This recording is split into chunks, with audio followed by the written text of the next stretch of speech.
Blog Talk Radio.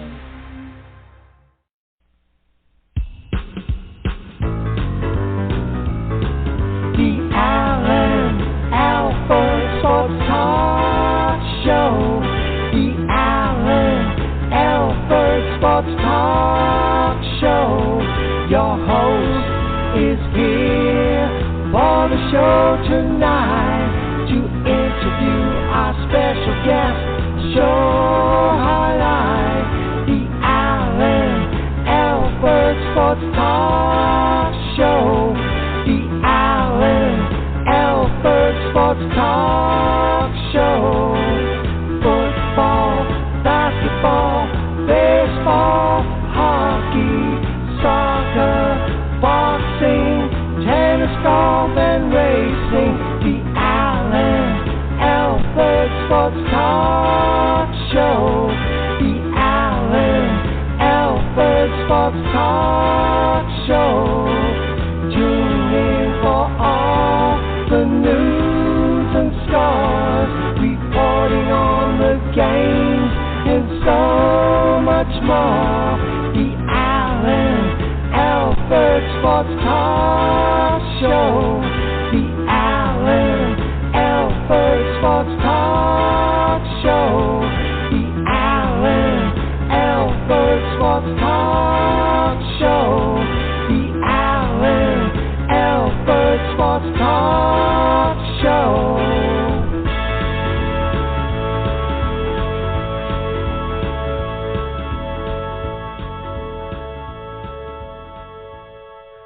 Good evening, everybody. Welcome to another great episode of the Alan Alford Sports Talk Show. So glad to have you join us this evening.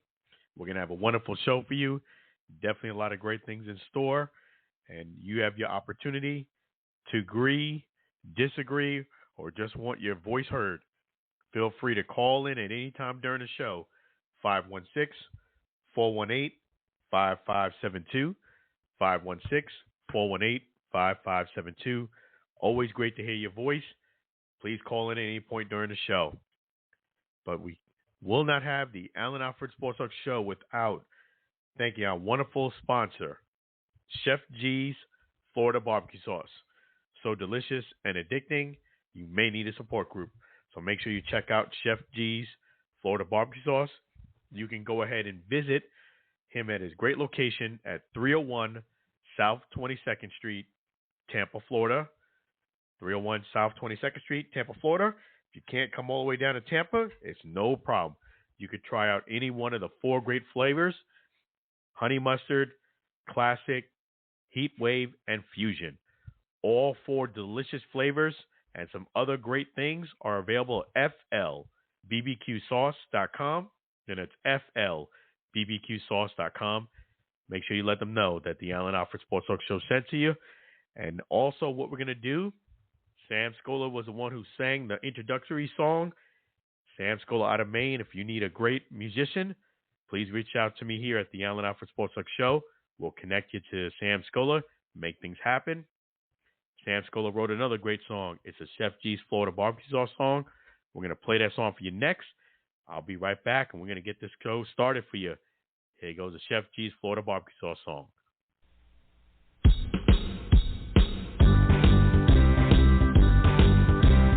Comes in for variety, Chef G's Florida Barbecue Sauce, a natural flavor. Chef G's Florida Barbecue Sauce, Florida Gold Honey Mustard on burgers and ribs. Tasty fusion on pork and sausage.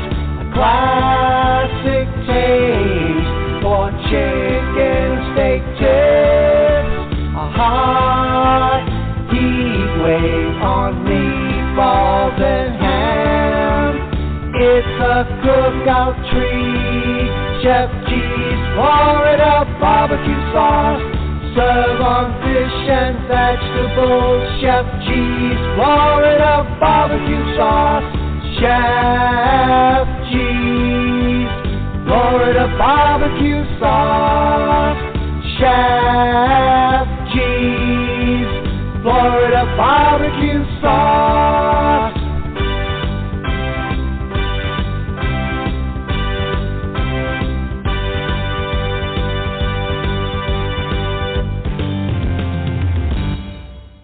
FG's Florida barbecue sauce. So delicious and addicting, you may need a support group. Make sure you don't forget that sauce at flbbqsauce.com. And it's flbbqsauce.com. Without further ado, we're going to get the show started, and we're going to bring on a fantastic guest. Hey, how you doing, Lou? Okay, Alan. Good to be here. All right, Yeah. Great. How you been? Yeah. Okay. All right. Everything's good with you? Yeah. That's great Especially to hear. for especially for some of our New York teams. I mean, our Rangers are doing great. Devils, they're looking decent. But, yeah. And Knicks are coming along well too. Of course, I don't know how the in-season tournament is starting. I don't know. I mean, I don't really think it's really necessary to have an in-season tournament in any kind of a pro league, to be honest. If you want to do it in college, okay, fine, I get it. But in the pros, I don't think that's really necessary. And this is referring to, I'm sorry, you lost me a little bit. The NBA in-season tournament. Oh, okay, yeah, I know what you're saying. Yeah, okay, yep, I agree with you. It's definitely something I don't agree with. I mean, definitely, this is the pro level. You don't really need an in-season tournament. No. And it's really not necessary. I agree with you on that. But I am excited about that flag football that's going to be coming up for the Olympics. That's pretty cool. Kind of weird. Kind of weird when you think about it. Well, I mean, you never even had, NFL kind of football, Olympics, and you want to do flag football. Okay. Yeah. How do you answer that? I guess they just want to, somebody not to get injured. But, flag football, you actually could get injured. You can always pull a muscle. You can always sprain an ankle. You can pull a hammy. I mean, anytime you're doing any physical activity, it can happen. And you could jam your wrist trying to grab someone's flag. But I'm cool. I think it's cool that they're having that. I'm excited about it. It's something different. Yeah. I mean, they are trying new events for next year's Olympics. Some I get. Some just like the purpose of this is what? Yeah, I know what you're saying. Yeah. Well, I mean, definitely. I'm glad you called because I wanted to get your thoughts also on the Jets and the Zach Wilson situation. If you were the coach, what would you have done? I think I'd deport him to Antarctica.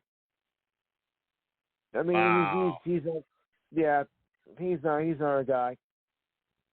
I mean, he's very inconsistent. Okay, he's had some good moments so far, but basically for that he hasn't been much. We're just about the same. Excuse me, the same pace we were last year, but ever since Rodgers went down, it hasn't been the same. And Wilson's not going to be your kind of guy to pull us out of this.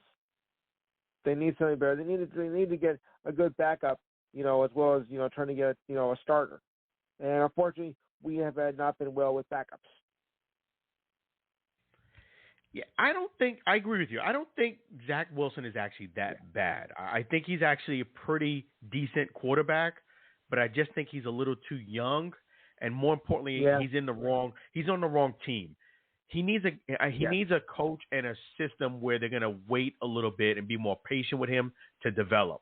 I just don't think he's that as bad as people say he is, but I don't think the Jets and that team and that city is going to be patient enough with him, if that makes sense. Now, if we had name it to advise him, what would we do? No. Yeah, I just don't think. I don't think the New York Jets are going to be patient enough with him for him to develop into a pretty good quarterback. No. That's the thing. I think he could be a pretty good quarterback, but I don't think he's going to be a pretty good quarterback playing for the Jets and playing for that city. I just don't think they're going to be patient enough with him. That's just the bottom line.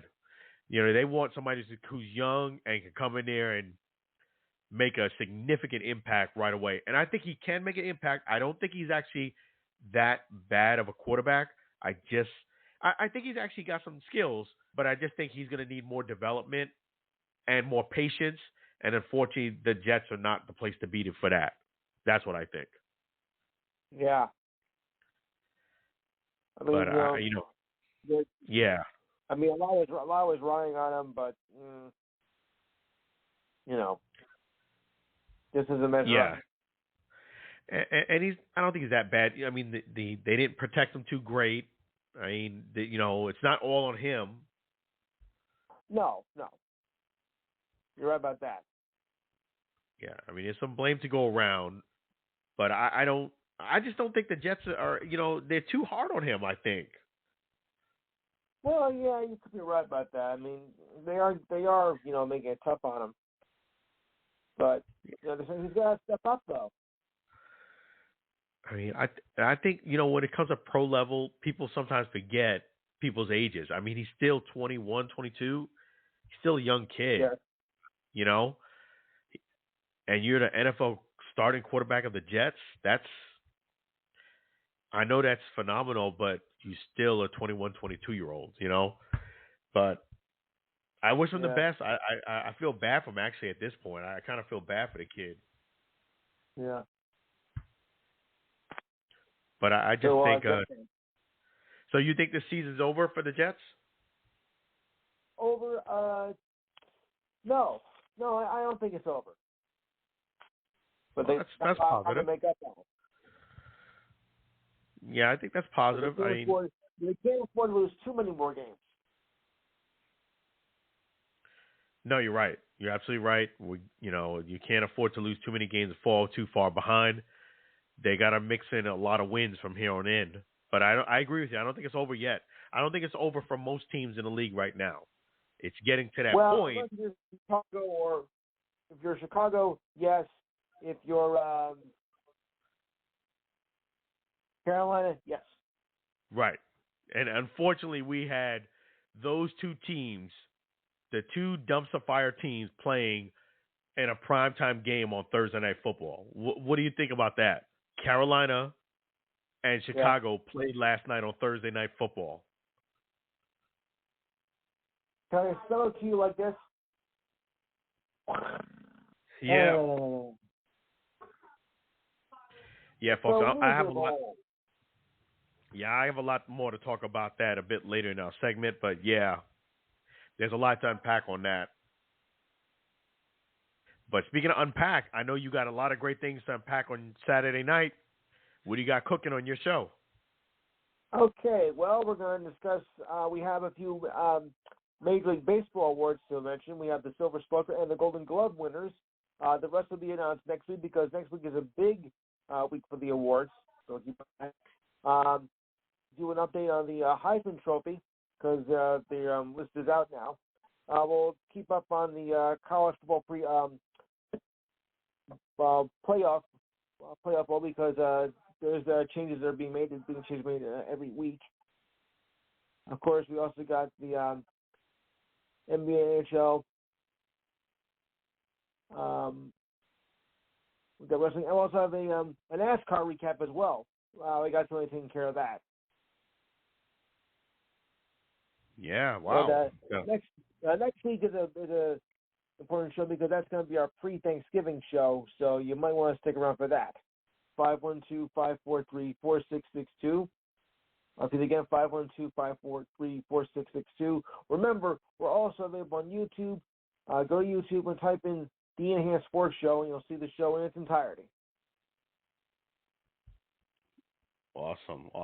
So, yeah, that is definitely going to be a fantastic show. Make sure you guys tune in tomorrow between 4 and 6 p.m. Eastern Standard Time Zone. You can watch them on YouTube. Just type in Enhanced Sports Show. There. Yep, you can do that. And if you can't get to a computer, no problem. Call in at 512-543-4662. Again, it's 512-543-4662. Make sure you call into the Enhanced Sports Show, talk to Lou, and make his day. Definitely. Yeah. He has an awesome show, guys, so make sure you support him. Yeah, Lou. That. Oh, you're welcome. I appreciate you, too. Always a pleasure, Lou. Thanks. And of You're course, welcome. if my calculations are correct, someone else very special in my life is about to call right now, I think. All right, sounds fantastic. Getting the 2-for-1 You know special who guy. it is. I'll clear the line for you right now because I know who it is. Awesome, that's fantastic. Mm-hmm. Right. Yeah, so that's significant others calling in too on the. That's right. And before she hangs up, I better go. Okay, thank you, Right. Lou. Appreciate you. That is the awesome Lou. So definitely we're going to get his better half a bit later. But yeah, guys, definitely it's a lot going on in the sports world. That's what I love about doing this show. It's always something going on. And yeah, last night was a true dumpster fire show. I hate to say it, but Adam Thielen is right. It's kind of embarrassing. You had the Chicago Bears, which has actually got some very good players on the team. Let me just say that right there. The Chicago Bears has an enormous amount of talent on their team. And so does the Carolina Panthers. But unfortunately, both of those organizations struggle in management, supervision and running, the way that they run the actual teams and organizations. Unfortunately, it's not too high. The bar is not too high on both of those teams. It's almost a shame because they both, again, have a tremendous amount of talent, both of those two teams. But this is the result of what we had last night, Thursday night, those two teams playing each other. And I will say this much. I am not going to lie to you folks. I'm going to talk about the XFL a bit later, but I do feel cold-heartedly that an XFL game is more entertaining than watching those two teams play each other on a Thursday night. I couldn't actually sit there and watch the full game because it was just boring. Boring. The team couldn't execute first downs. It's like a bunch of guys who don't know each other playing together and trying to make plays happen. That's almost how it almost felt, like two teams who really don't know where the guy is turning, where he's going. He's going left or right, and we're playing a game of professional football. It's just not really good structure in the way those teams are ran, and this is the result. So I did, watch the game from time to time. I actually couldn't watch it thoroughly, and that's disappointing because I look forward to watching Thursday night football. I really do. It's good to watch a game and towards the end of the week, before the weekend. Thursday night football is usually a great night, but yeah, those two teams really need help. I will say this much though about Justin Fields. I did watch another sports personality. I will not mention their name. And they were they're not implying, they were saying it straight out, not implying. They were saying they advised Justin Fields to not play anymore and shut it down and don't ever play another down for the Bears. I would say this much, give this advice. You don't want to not play per se, because like anything in life, if you don't use it, you'll lose it.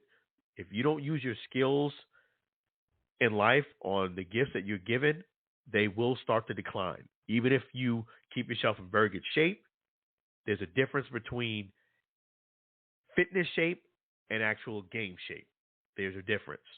So I would take another position on this. I would not recommend just letting your skill set and just decline by just inactivity. And also in the NFL, what I will say is this. When people get used to not seeing you, eventually they don't miss you. So that's another thing I would say. You may not be wanted by another team as time goes on.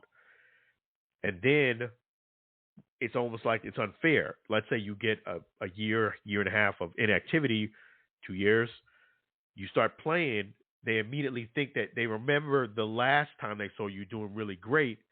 Well, it might take you time to get back to that point. Already, as soon as you come to the new team, you're a bust and you were a bad trade or whatever it is. So you don't want to get injured. but I don't recommend you don't play. People love to give advice and tell people, hey, you should not do this, man. You should fight the man. You should do this. You should do that. That's easy for someone to say, but they're not the one whose name is signed on the contract. You understand? They're not the ones who have to deal with the repercussions if the decisions that you make don't go well.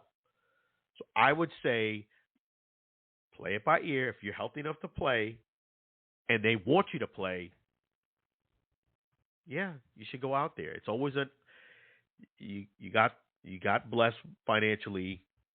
Hey, you're not doing it per se for just the Chicago Bears. You're doing it for yourself too.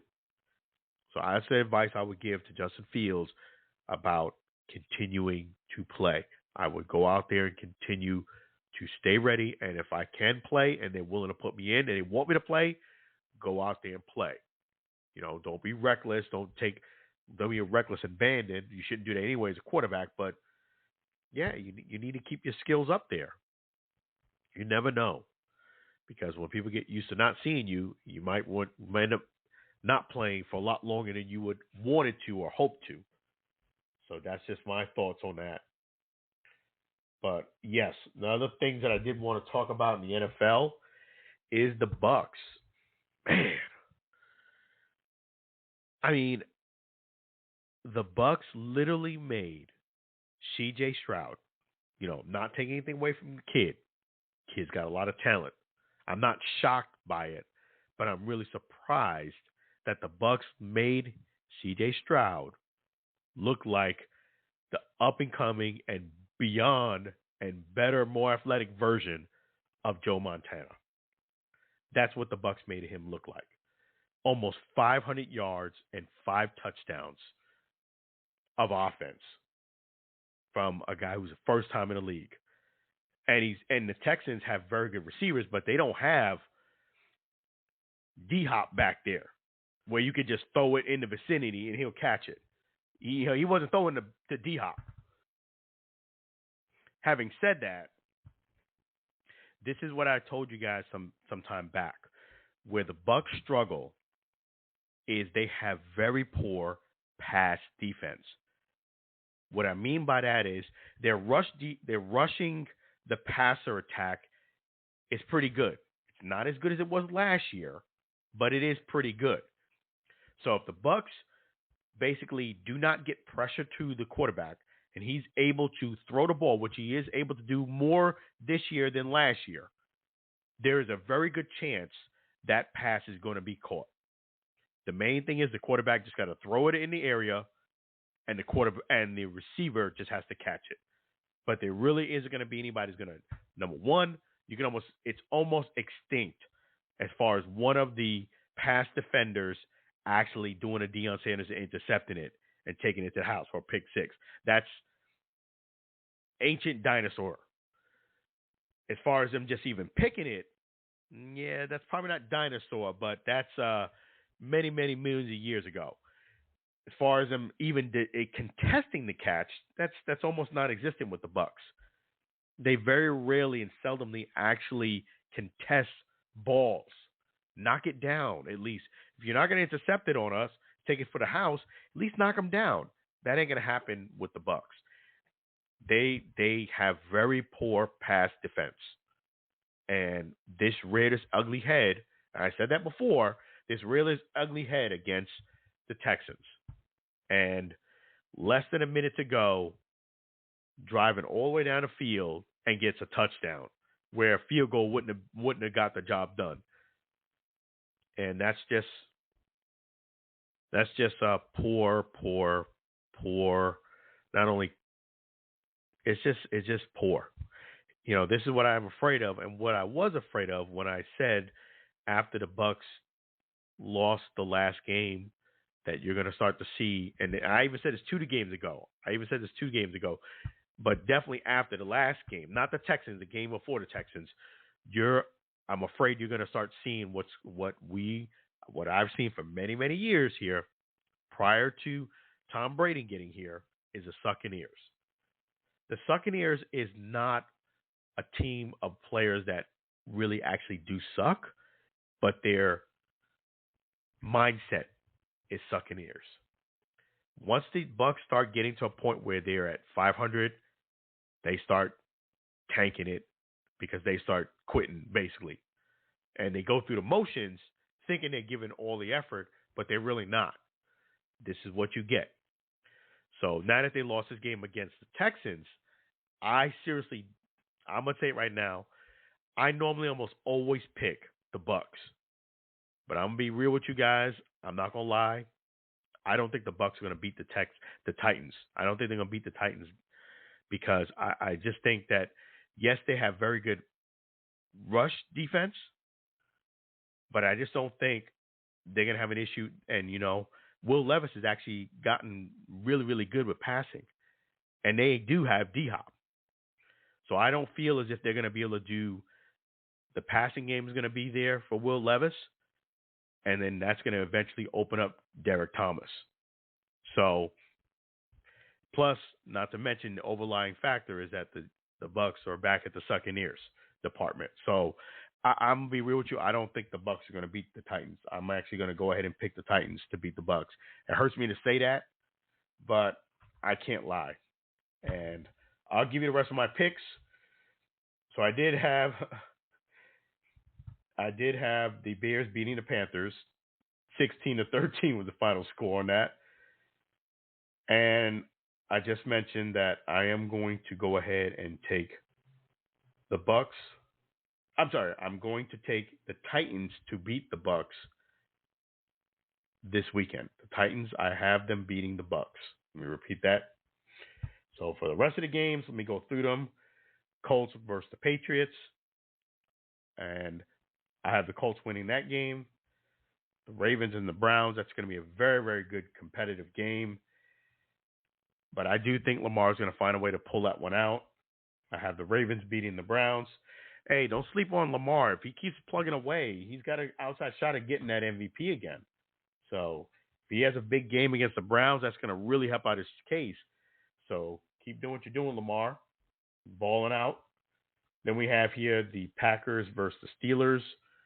I have the Steelers winning, which is kind of disappointing because I had Jordan Love really, thought he was going to have a really good season. It seemed like it's really fizzled out for him.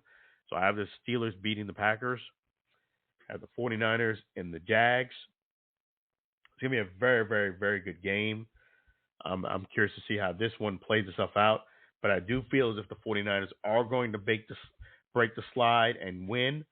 They will have Deebo Samuel back there, so that's going to be a benefit. And he'll have another weapon. And Brock Purdy, you could see that he's been struggling not having all his weapons, but he's going to get one of his weapons back. So I have the 49ers winning. We have the Saints versus the Vikings. It's going to be a very good game, but as much as I want the Saints to lose this game, I don't feel as if they are. I feel as if the Saints are going to beat the Vikings. Texans versus the Bengals. As great as C.J. Stroud looked against the Bucks, I just don't feel as if he's going to be able to do that against the Bengals. The Bengals beating the Texans. Then we have the Lions versus the Chargers. It's going to be a very interesting game, but I do think the Lions are going to win. Falcons and the Cardinals should be very interesting. Kyler Murray is going to be back. But I'm going to go with the Cardinals because of that reason. And also, if everything works itself out, that should be an interesting game to see with him coming back. Kyler Murray come back. And then another piece of the puzzle that's going to be interesting about that game, James Conner should be back.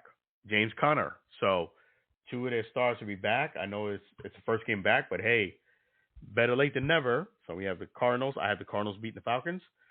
Cowboys against the Giants. I do have the Cowboys winning this game. Yeah, I do have the Cowboys to beat the Giants. I know that that's not popular, but I do have the Cowboys beating the Giants. We have the Commanders and the Seahawks. Commanders actually pretty good, but I do think the Seahawks are going to be pulling this one out. Jets against the Raiders.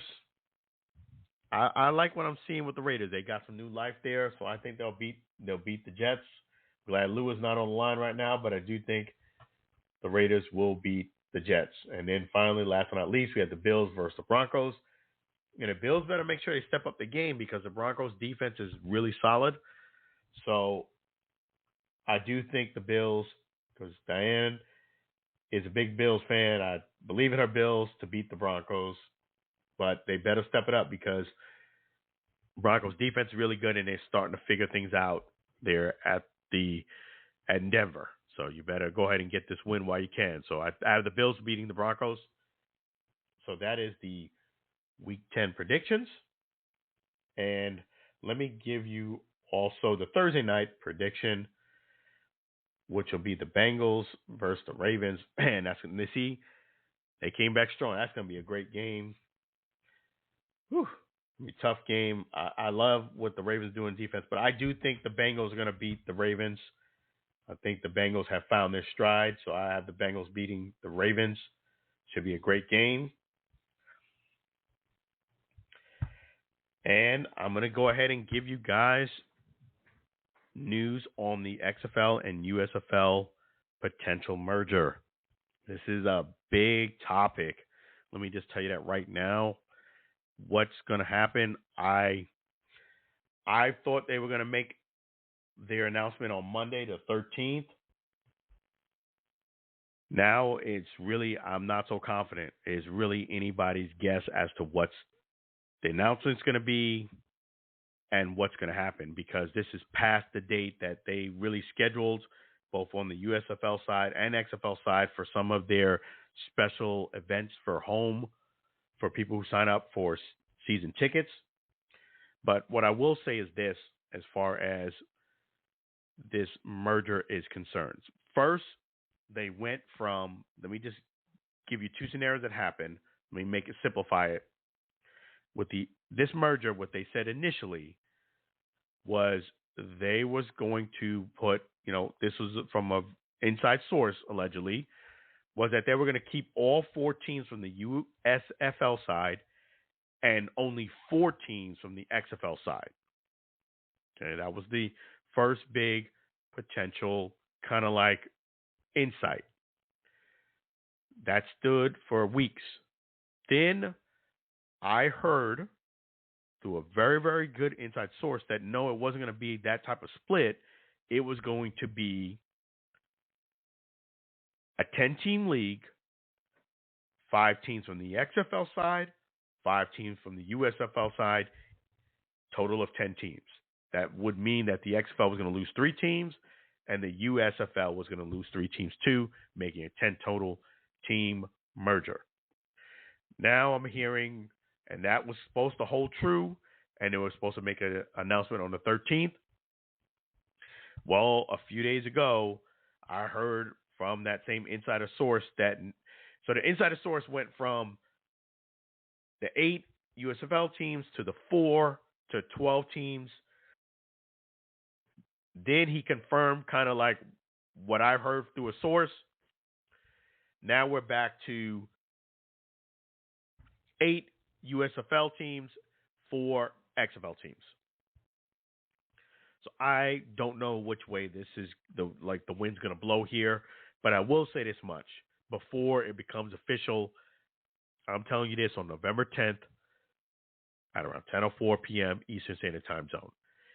If it ends out to be correct, allegedly, with the 8 teams from the USFL side and the 4 teams from the XFL side, allegedly, if that ends up to be the case, I will say on the record, XFL management ownership really did a disjustice to themselves more than anybody else. Not so much you did a disjustice to the fans and everybody else included, yes, but you kind of let yourself down if this is allegedly correct.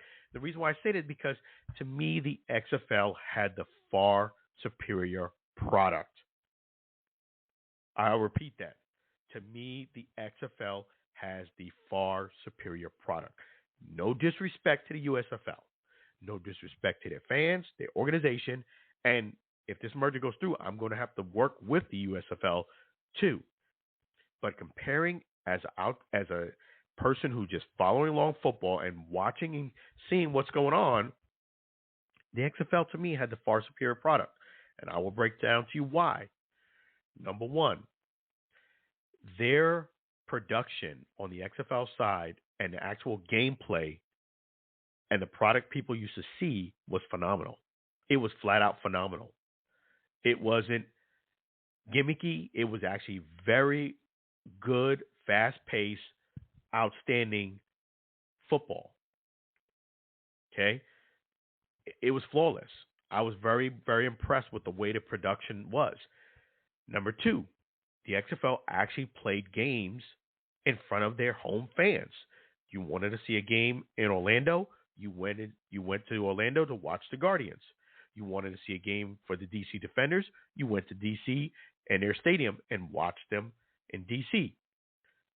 You wanted to see the San Antonio, you went to San Antonio and watched the games right there. Another positive the XFL had. Another positive the XFL had is that the start time was right after the Super Bowl. It wasn't 2 months later. It was right after the Super Bowl. So a person like me who loves football, the Super Bowl happens, and then you get a lull. A lull happens right after the Super Bowl because no more football now. It's like a big-time party. Party's over. You got to go home. And now it's pretty dried up. I mean, I know baseball starts up, spring training and stuff like that, but that's a few weeks later. There really isn't any really big events or anything like that to kind of grab you. So there is a lull. And the great thing about the XFL is that it starts immediately after. So it's seamless. Well, the USFL starts in April. A big difference. So another thing the XFL that a lot of people don't realize and talk about is the fact that the XFL to me was more technologically advanced. They use a lot of things for safety protocol. They use a lot of technology to avoid concussions and player safety, player recovery, all of that. They were very innovative in that. And the XFL to me, they just had a much better presence. The way that they just went about their business, people going to the NFL, I think it's just not even close, if you ask me. Having said that, if this ends up to be the case where you have 8 and 4, it's not really a merger. It's more of a USFL takeover. And to me, that's extremely disappointing. You know, yeah, I'm not going to throw anybody off the bus or anything like that, but the ownership team, I'm not going to mention who, of the XFL, who I interviewed before the season started, gave a great answer as to their expectation of the XFL starting the league. They said, quote unquote, you know, you might have a financial burden for 3 to 5 years. Other XFL teams, not XFL, but other spring leagues have failed. So they had the mindset that they were going to go through the kind of a lull for the first 3 to 5 years, especially financially.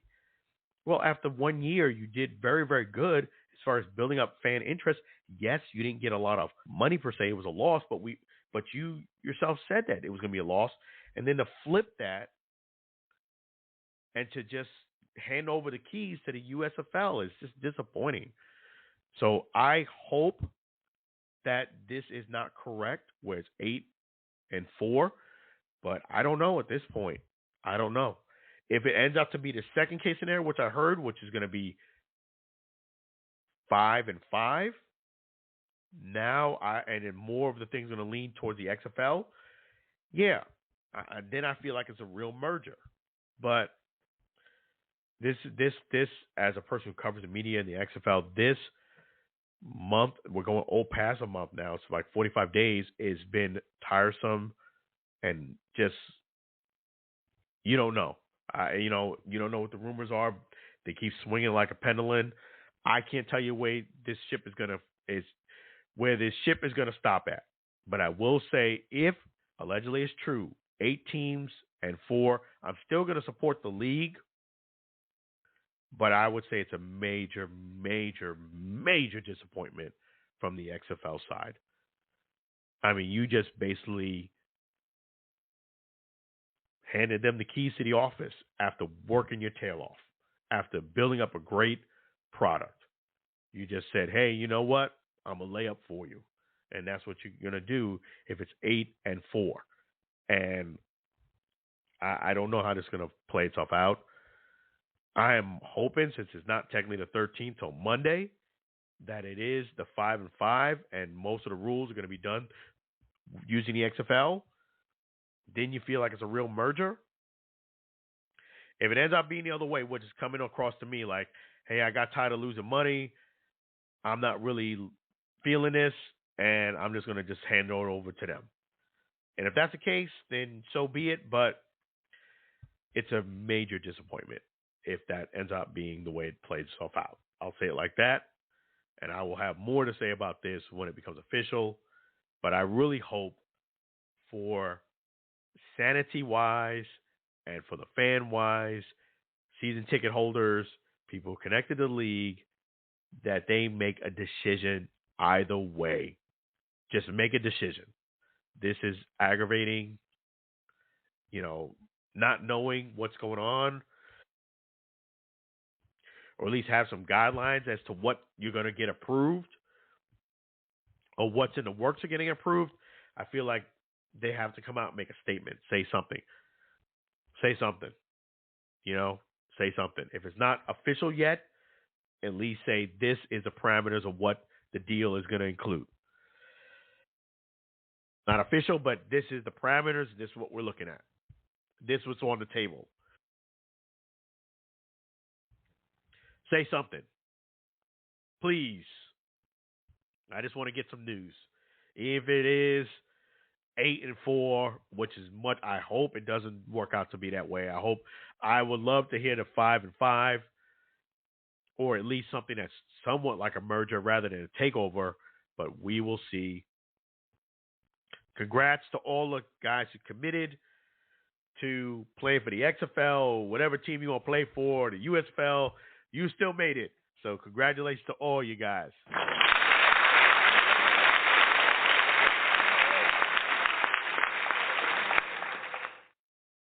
Yeah, hey, that means you've been balling. So you're going to play somewhere, hopefully. I don't know where.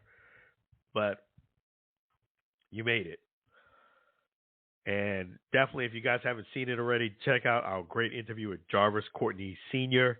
He was so gracious to go ahead and do an interview for the Allen Alfred Sports Talk show. He's an offensive lineman, fullback, has a great story.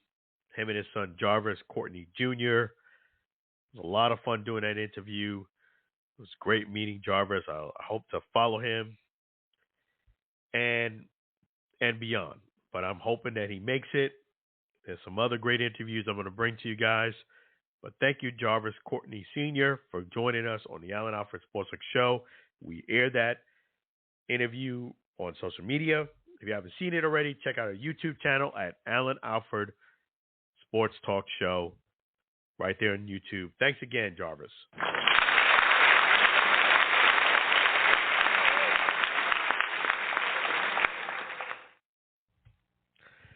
And what we're going to do, I am going to do something really cool.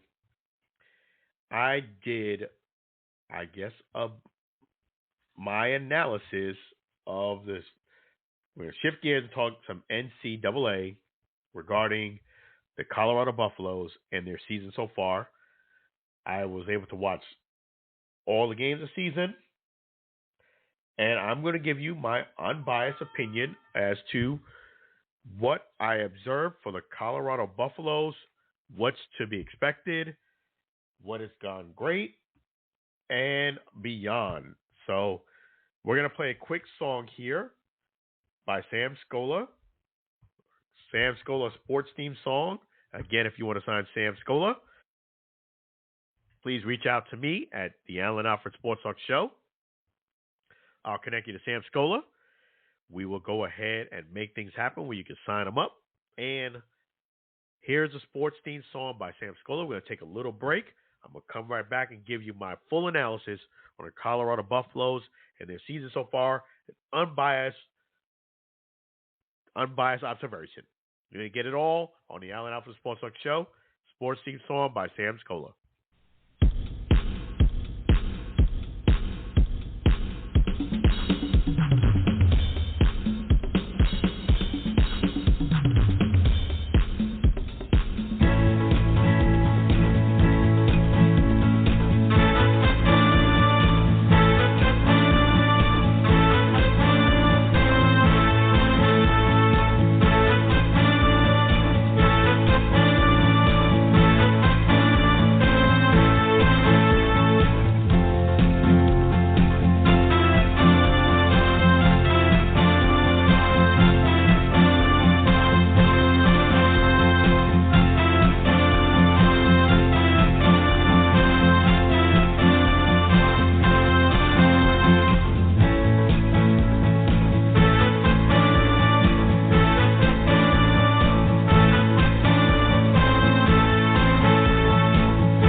Sports Theme Song by Sam Scola.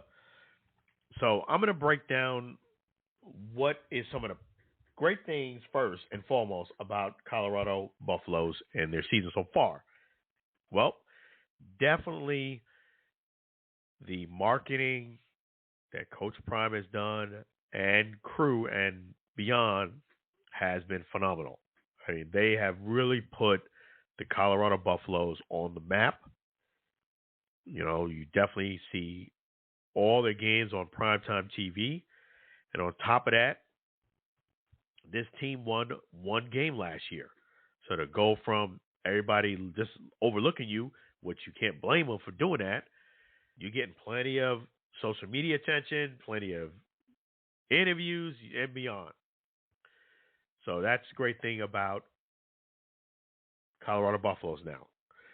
And another great thing about it is if you are a player on the team and you're getting a chance to play, you're getting a lot of media attention because of that, a lot of exposure, so that's always a great thing.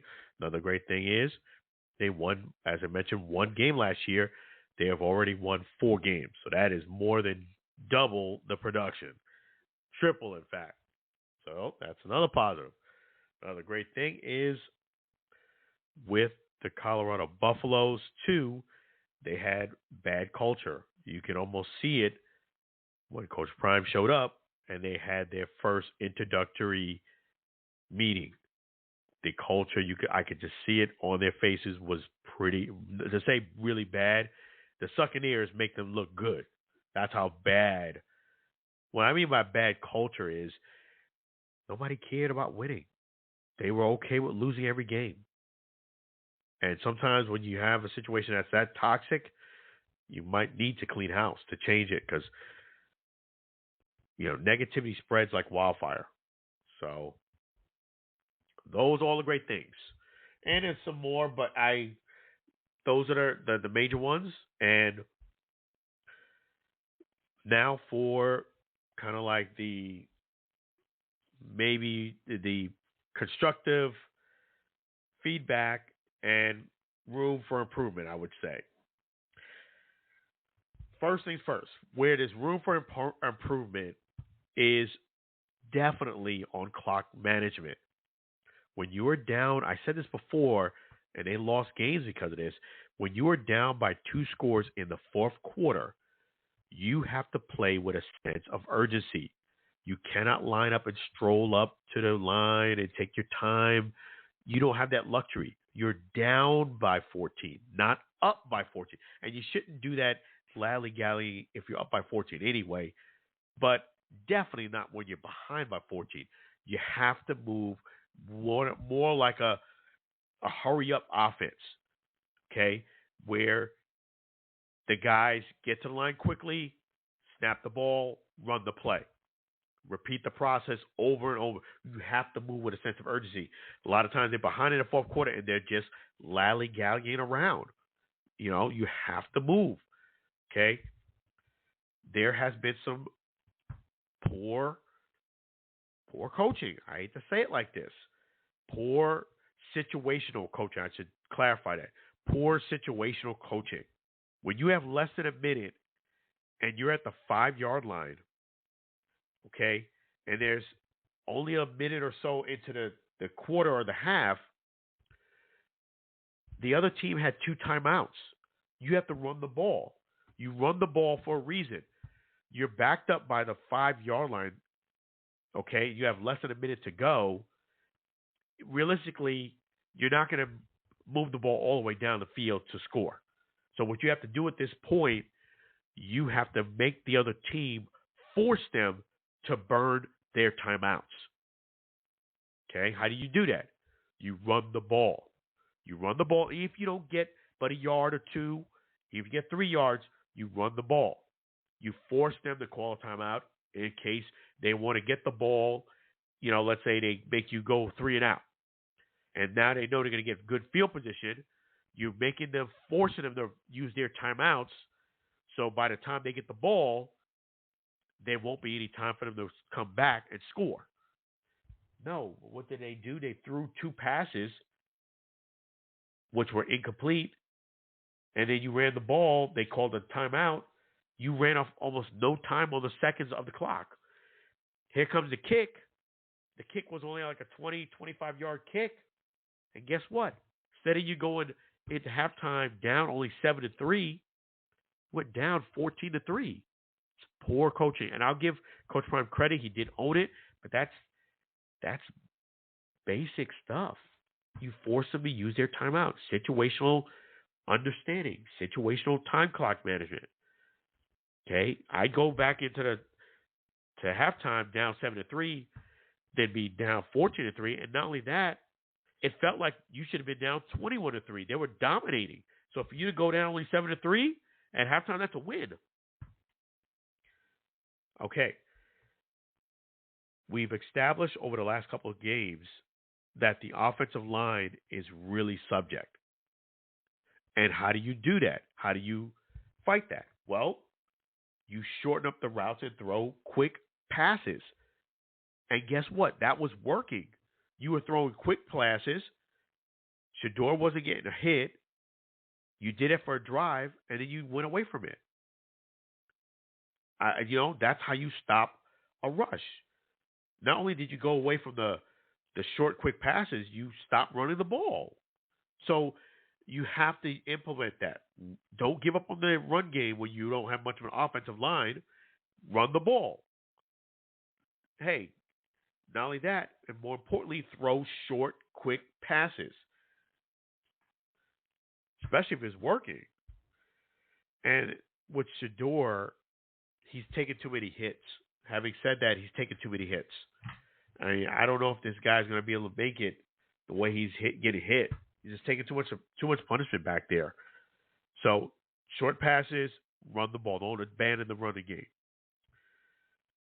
And another thing that Colorado will help them, I will help them do is understand this. This is not Jackson State. You have to you're not going to win games just on talent. You're going to have to find ways to scheme and win in the coaching aspect. You have to scheme with teams, find out which type of plays work best, and there's another higher level of coaching that you're going to have to level up to get to. If you could do those things, the other positive thing that I noticed is outside of the Oregon game, the Colorado Buffaloes have actually been on par talent-wise with every team except for Oregon. Every game, I felt whether they won or lost, they were in the game. So, in this league, you have to out-scheme players. So, you're going to have to get some guys who can really not just motivate guys who can really fundamentally coach and understand situational football. That's the key, understanding situational football. Hey, we're backed up, less than a minute to go. We don't want them getting such great prime field position with timeouts. So, a lot of great things, though. Otherwise, this is just, also another thing I wanted to mention is making substitutions when you have a big play is just too much time. Clock management has to get a lot better. But those are the thoughts on the Colorado Buffaloes. We're going to go ahead and switch gears and talk Major League Baseball next. We're going to take a real quick break. Another great Sam Scola song. We're going to talk some baseball. In fact, we're going to play a Major League Baseball song by Sam Scola.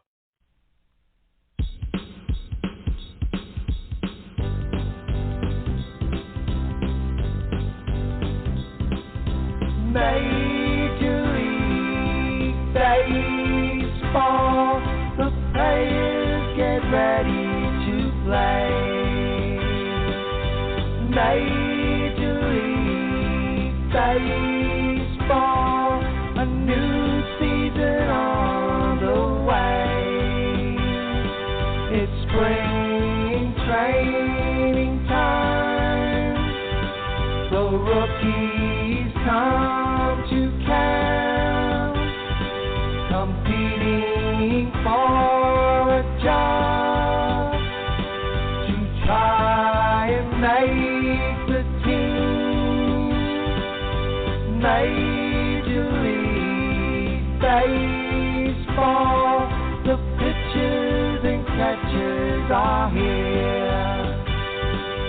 Major League Baseball, they get out their gloves and gear.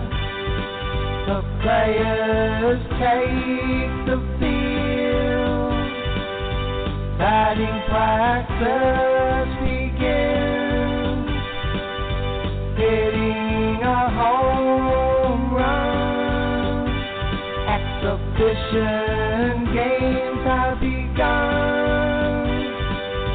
Major League Baseball, excitement in the air. Major League Baseball, we hear the fans cheer. Major League Baseball, Major League Baseball, Major League Baseball.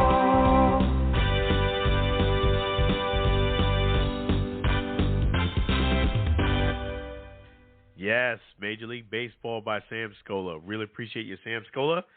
And we got a great caller on right now. How you doing so far today, Diane? Oh, good. How are you? Doing fantastic. Thanks for asking. How about yourself? Mm-hmm. Good. Good. That's wonderful. So the Bills, they got a big game this weekend. They got a big game against the Broncos. Monday Night Football too. So who do you think is going to take home the win? I hope the Bills take home the win.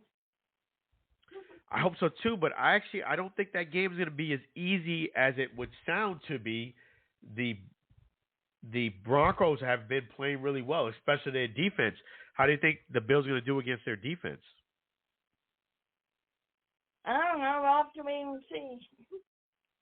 Yeah, it should be exciting. Should be really exciting. Yeah. So I'm hoping I picked the Bills because I know you're a big Bills fan. So I'm hoping they pull it out. So it should be. They haven't been winning. Yeah, I know. It's. You think now that the season's past the halfway mark, what are your thoughts on the Bills this year? Are they stronger than this year or last year? last year. Yeah, I noticed that. And one thing that's been surprising me is that where I thought, is it just me, or I thought last year, the year before, when they had a 4th and 1 or a 3rd and 1, I'm sorry, a 4th and 1 or 4th and 2, they would go for it. This year, I feel like it's almost like an automatic punt. Yeah. Yeah, I noticed that. Have you noticed that? Yeah.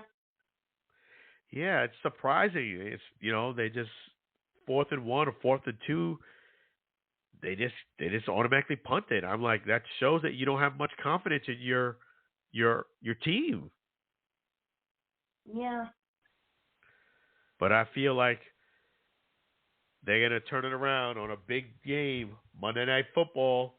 Maybe, hopefully for the Bills and for Josh Allen, it's not the Madden cover. The Madden cover, kiss of death.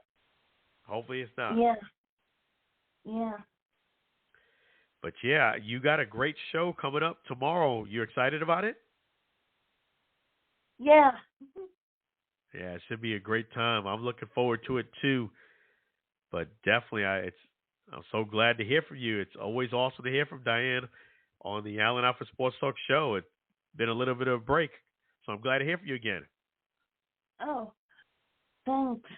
You're welcome. So we'll hopefully talk again real soon. So we'll talk about your thoughts on how the Bills did against the Broncos. Yeah. So I'm looking forward to it. But I'm also looking forward to that game. I might not watch that game. I'll let you know if I saw the game. All right, please do so, and I look forward to hearing from you tomorrow. Okay. All right. Meantime, you have a great night and a fantastic weekend. You too. Thanks. Go Bills. You got it. Good night. Yeah, go Bills. There you go. Go Bills. Thank you so much, Diane. It's always a pleasure. Always a pleasure. Thank you for joining us on the Allen Alfred Sports Talk show. You have a fantastic night. You too. Thank you. Bye now. Mm. So that's Diane. It's always great to hear from her. That's fantastic. So we got Mr. and Mrs. Wow. Never know what you're going to get on the Allen Alfred Sports Talk show. That's why you guys got to keep tuning in. So, yes, Major League Baseball, one of the, definitely a big hire this week was Ron Washington is now the Los Angeles Angels' new manager. So, congratulations to Ron Washington.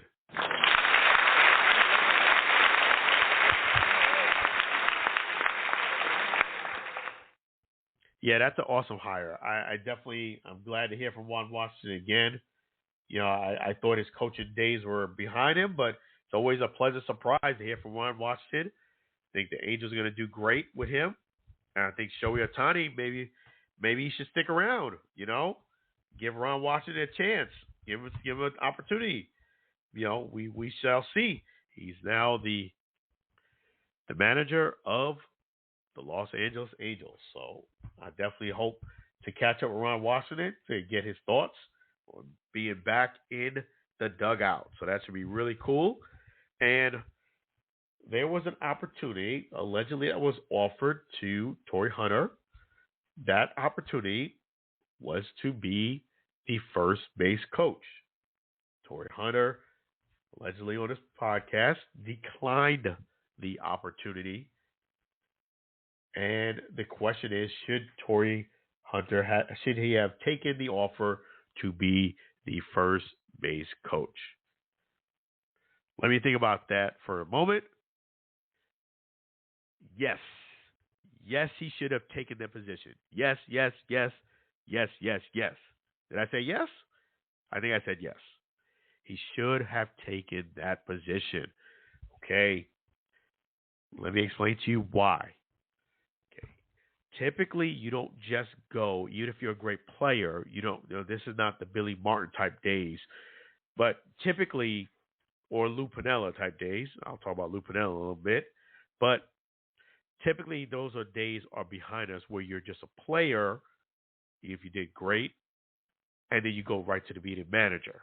Usually doesn't happen that way.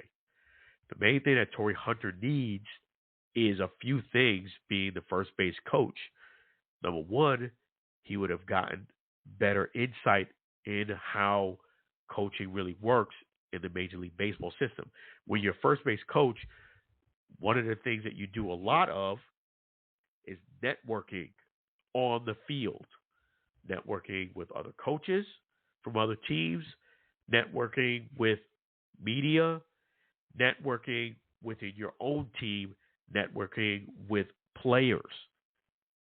And then you would be a visual face that they would see. Okay, sometimes they say in life, sometimes you got to do things you don't want to do in order to get where you need to go. You got to start with that, working the network scene. And the great thing about being a first base coach is you get to do that without having the pressure of winning every single game on your neck. Yes, I know he wants something with more clout, per se, but that's a golden opportunity. And yes, he should have strongly considered taking it because, again, you're on the field. You get a chance to start off making those connections. Then after you do that and do well, you usually get promoted to the next step. So I do think Torii Hunter should have accepted that offer. And, as they say, pride comes before a fall. A lot of times people get too prideful when it comes to taking a position they feel they shouldn't. Sometimes you got to curb the pride. You got to put the need before the me. You got to put the need before the me. The need is, I want to be a Major League Baseball manager. Well, the me is, I'm not going to take no first base coach position because I want to be a Major League manager. Well, you do this, you get to progress to that. Speaking of that, I just need that opportunity for me to get on the field with media pass to cover baseball. When that opportunity comes, which I know it will, that's the opening of the door. And then it's another thing like this. A lot of people work hard just to get the opportunity. Well, yes, the opportunity is great that you get it, but you got to walk in that opportunity. So first, you got to get that opportunity, and then it turns into something a lot bigger. So one of the great things and cool things I saw this week was the NHL tribute by ESPN of Barry Melrose and his contribution in the hockey world. It was just fantastic. And so let me give a round of applause to Barry Melrose and his retirement.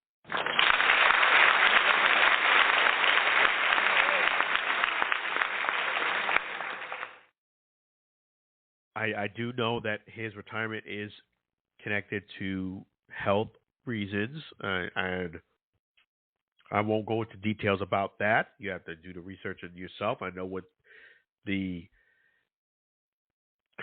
what is the hindrance, but man, when you get that type of praise, the way they gave Barry Melrose and almost 30 years being an announcer, doing a fantastic job of just breaking down hockey, making it fun, making it very engaging, but not super complicated. That's a testament of somebody who really knows what they're doing. How I can really test them, the testimony that I can really give to people who understand something is they could take something extremely complicated, know their audience, not to say that people are not intelligent or dumb or anything like that, but most people don't want a lot of technical jargon when you deal with sports. They want you to simplify it so they can consume it and kind of talk about it, have a conversation about it. And that's where Barry Melrose did a fantastic job. Anytime you could take something really complicated, break it down in simple terms that people could understand it and make it relatable and also make it something that someone can relate to in real life, they'll never forget it. So an unbelievable impact Barry Melrose has done for the hockey world. So much so that you guys got to check out that documentary. It's only about 8 minutes long by ESPN. They did a fantastic job. Congratulations to Barry Melrose. I really pray that your health improves and definitely enjoy retirement in the meantime.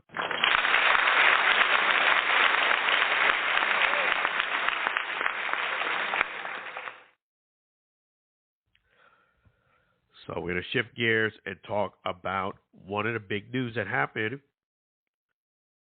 is Terence Bud Crawford got stripped, allegedly got stripped is what the reports are saying, of his 147-pound IBF belt. And it was surrendered and given to Boots Ennis, because the little bit of backstory about this is that Terence Bud Crawford wants to, and he agreed to fight Errol Spence Jr. in a rematch, but it is reported allegedly that they are going to fight at the 154 weight instead of 147. Boots Ennis fights at 147. So they decided to strip the 147-pound IBF belt and give it to Boots Ennis. Well, I'll share my thoughts on this. This is, to put it nicely and bluntly, Bush League. This is Bush League. I talked, I believe it was last week or the week before, about how boxing just gets in its own way and why I feel, as much as I'm a big boxing fan, and I'm going to bring you guys more boxing coverage, that's how passionate I am about boxing. Boxing cannot stop getting in its own way. And it's so corrupt, and they do things backwards. It's unprofessional. This is why I say boxing really needs to do a revamp. And also it needs a playoff system. It needs a playoff system. Because look, Terence Bud Crawford won those belts at the 147-pound and became undisputed by beating the best welterweight, not named Terence Crawford, which was Errol Spence. Errol Spence, to me, with all due respect, is a number 2 welterweight at 147 in the world. I do feel as if he's not on Terence's level, with all due respect. Terence is on an island by himself, but Terence beat him soundly. And he got the belt for 147. And Terence himself said, before he fights anybody, he's going to do that rematch. He's going to honor the contract. Well, I guess boxing felt as if he wasn't doing it fast enough, and he wasn't doing it at the 147 weight. So they decided to take his belt, at least one of the 4, and give it to Boots Ennis. And this is a disjustice to both men, because Terence doesn't deserve for you to strip his belt, A. And B, Boots and most boxers, I will give boxers credit in this regard. They will accept a championship belt, but they take it with a grain of salt, meaning they feel as if you gave them something that they didn't earn in the ring. They didn't earn in the ring, meaning, yes, they may have worked hard enough to get a belt, but they know that they didn't get a belt by beating a champion to get it. They gave it because of a technicality. Big difference. And then you put the boxer who receives it in a position to be vilified by other boxing fans by saying, hey, you got a belt you didn't deserve. Hey, you got a belt you didn't deserve. You're not a real champ. You're a paper champ. You put the boxer in that position because you honored them with the belt that they didn't win fighting somebody who they should have fought, who is next in line, whoever. This is why boxing needs a total reform. It needs a playoff system. It needs to cut down, stop making all this money, and let's focus on, are you fighting the best fighters next? Not cherry picking because of financial gain. So, to me, I look at boxing right now as a sport, but it's leaning more and more towards wrestling than it is to compete against MMA. So, Yes, this is Bush League.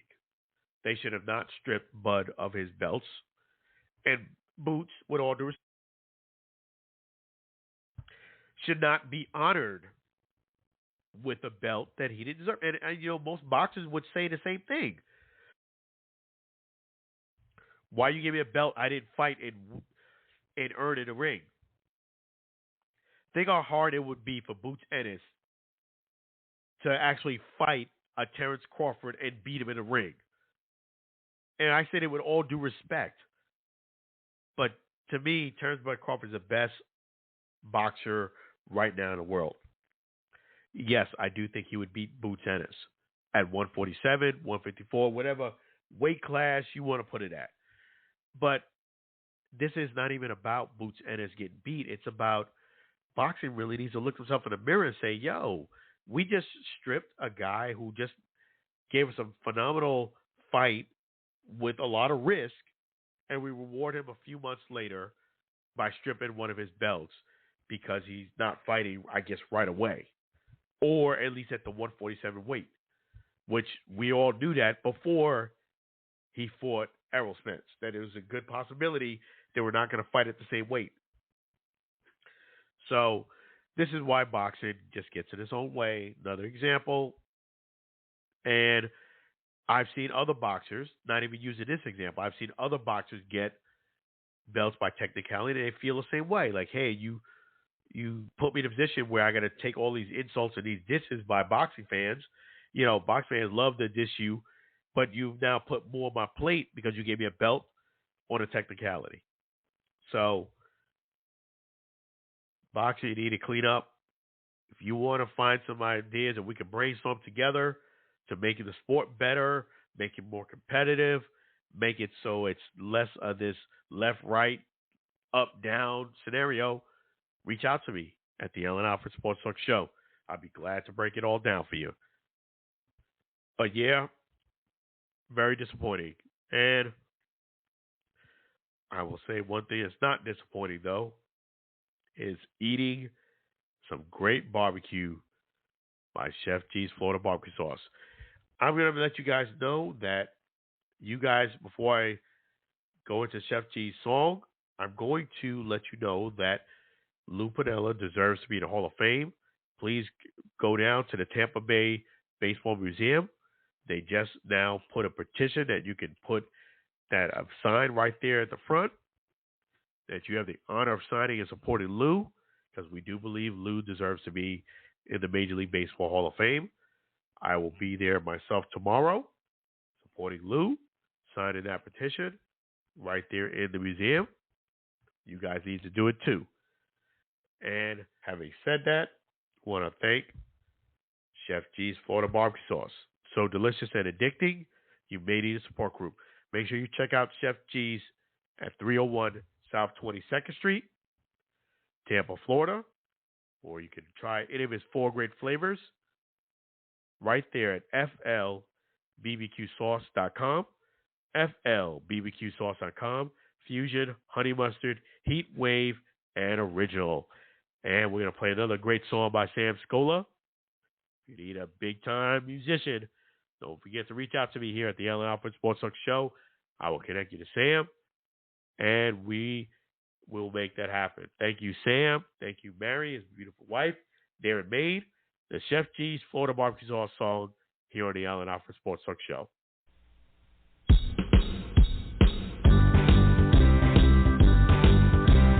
Counting for variety, Chef G's Florida barbecue sauce, a natural flavor. Chef G's Florida barbecue sauce, Florida Gold Honey Mustard on burgers and ribs, tasty fusion on pork and sausage, a classic taste for chicken steak tips, a hot heat wave on meatballs and ham. It's a cookout treat. Chef G's Florida barbecue sauce, serve on fish and vegetables. Chef G's Florida barbecue sauce. Chef G's Florida barbecue sauce. Chef G's Florida barbecue sauce.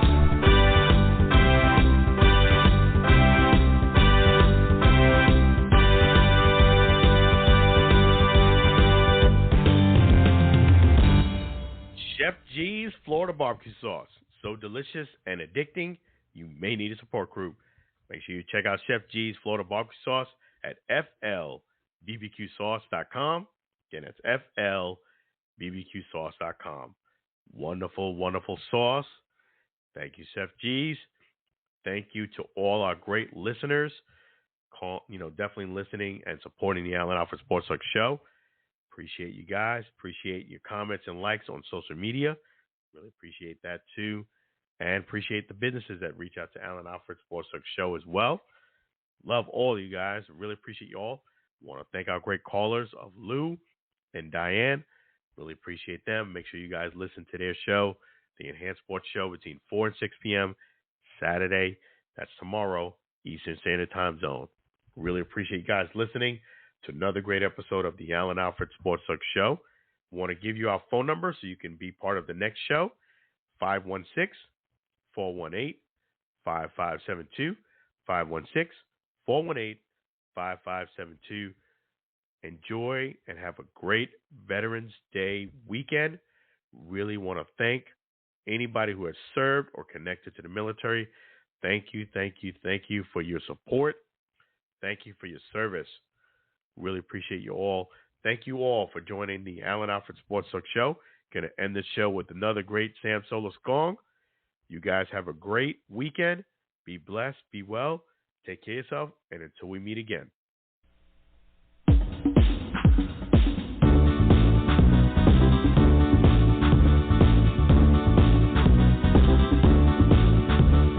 It's the end of the Spot Talk Show. Let's thank all the fans before we go. It's the end of the Spot Talk Show. The Allen Alford Spot Talk Show. Thank our special guest. Thanking our sponsor.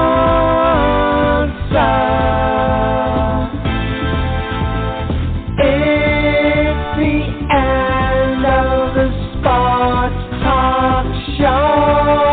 Tune in again for next week's show.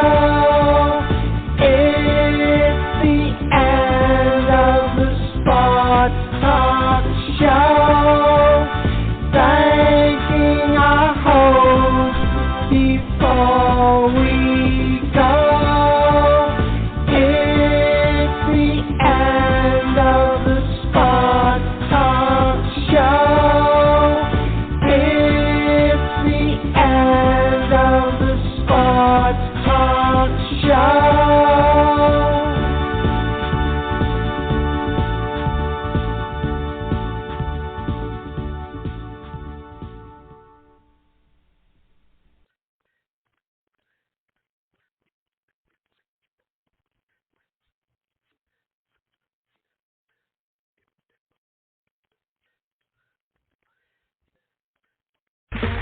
Okay, round two. Name something that's not boring. A laundry? Ooh, a book club. Computer solitaire, huh? Ah, sorry, we were looking for Chumba Casino. That's right, ChumbaCasino.com has over 100 casino-style games. Join today and play for free for your chance to redeem some serious prizes. ChumbaCasino.com. No purchase necessary. Void where prohibited by law. 18+. Terms and conditions apply. See website for details.